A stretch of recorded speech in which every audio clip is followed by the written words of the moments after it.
Thank you so much. All right, let's get over to Bruce and Amber because they are actually on the rooftop of what will soon be the Fox 8 new home. And oh my gosh, you got the whole family out there. Rob and Hannah.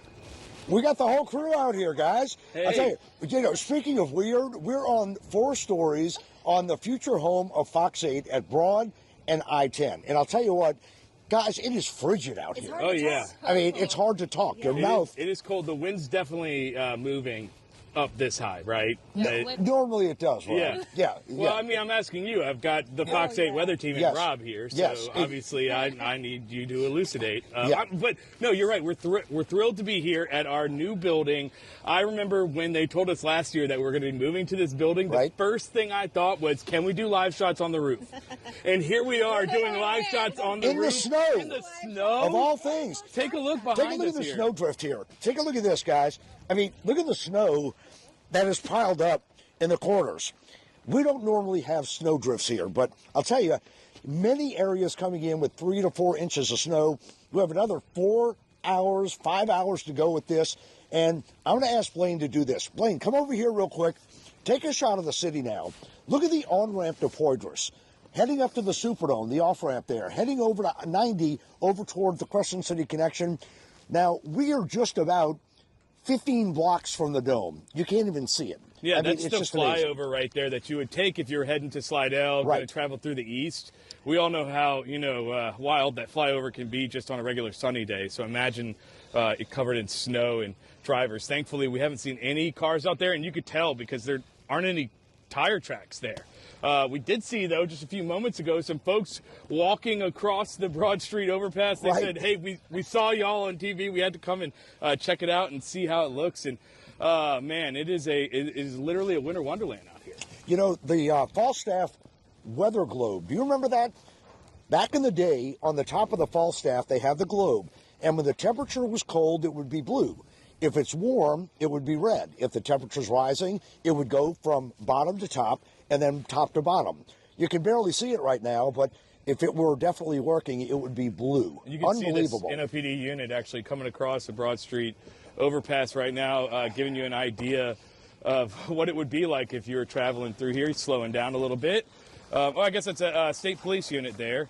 And just having a little break in the middle of the road. That doesn't happen often. And reversing now. So you could see just those major law enforcement entities out on the roads right now trying to, make sure that people are staying off of the road. Hannah, you and I both lived in Colorado for some time. Yeah. So snow is nothing new to us.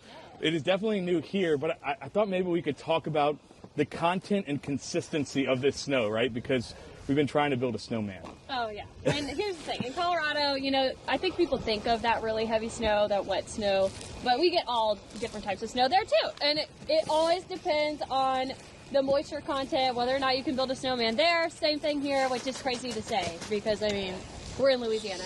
But what you're seeing is a really, really dry snow. We just don't have a lot of moisture content to it. We have been trying to form our submission for the Fox 8 Snowman Contest and failing. We couldn't even really make a snowball. I think that Bruce is trying to make a snowball to throw at us right now. At Rob Krieger? It fell apart before it even hit him. It really does.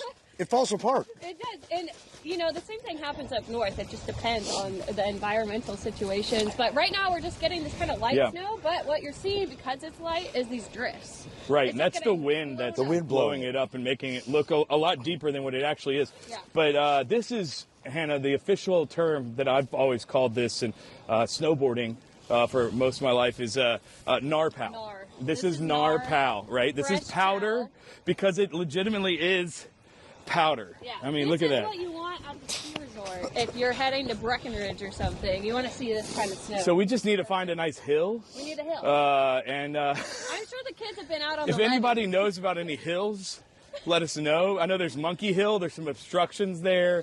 I think the Couturier Forest has the highest spot, but I still think that would probably be pretty difficult to slide down yet. Levees, maybe? Skis. Snowboard. No, there's a lot of problems here. Snowboard. You could use what I saw when I was at LSU. I saw people use the Burger King tray. Oh. The Burger King tree. The Burger That's King a tree. small No, we were booty, asking right? a lot of people about what they're going to sled on because, I mean, kids just don't have actual snow sleds. And the most common response I saw was a crawfish tray. Yeah, That same would thing. work. Yeah, Yeah. the crawfish That would tray. work. I'm sure people have been really innovative through the morning. Oh yeah. I mean, So this let's is bring cool. in Amber Wheeler here. You know, Amber, you worked up in North Dakota. I mean, that is like the snow capital of the world. I mean, when I look at this, my wife and I went to Park City over Halloween, and this is like Park City, Utah, in Denver. I mean, I'm sure up in North and South Dakota. I mean, when you took this job down here, you probably came here to say, I'm done with the snow. What are your thoughts on this, and how does this compare? I don't know if you remember, but on my when I came down for my job interview, Right. my face is frozen right now. So I'm It is. talking. I said to you, I'm your girl if we get any snow. All right. And here we are. I never thought I'd be able to forecast snow in Right. New Orleans, and we have this $1 million view here with snow that we'll probably never see again. Absolutely, and we did. We went to Amber. I said, we have to look at the vertical profile, the atmosphere, and the temperatures to get, away from all the meteorological stuff. But we said it would be all snow when you have a frozen, really, profile from basically 8 to 10,000 feet to the ground. It all came to fruition. And let's see, they're building a mini. Protecting it from the wind. That This is a Fox 80, the snowman. Yes. He has no face, but that's okay. right. All right, we're going to toss it back to you guys. We're going in. We are live now with Rob and Amber and Hannah, myself, Yeah, it's beautiful. on top of the new Fox 8 building. What a way to get the introduction to the roof, guys, right? So Yeah. excited. Oh, yeah. On a guys. snowstorm. Oh, Back yeah. to you all. I mean, this is literally your Disneyland. Thank you, So guys. excited Wonderful. for you guys. Yeah, to experience all of that. Even though the snow is not holding together yet, at least they're trying. Oh, definitely. And we've got to show you as well some of the pictures that we're going to get to those in just a second. Fabulous.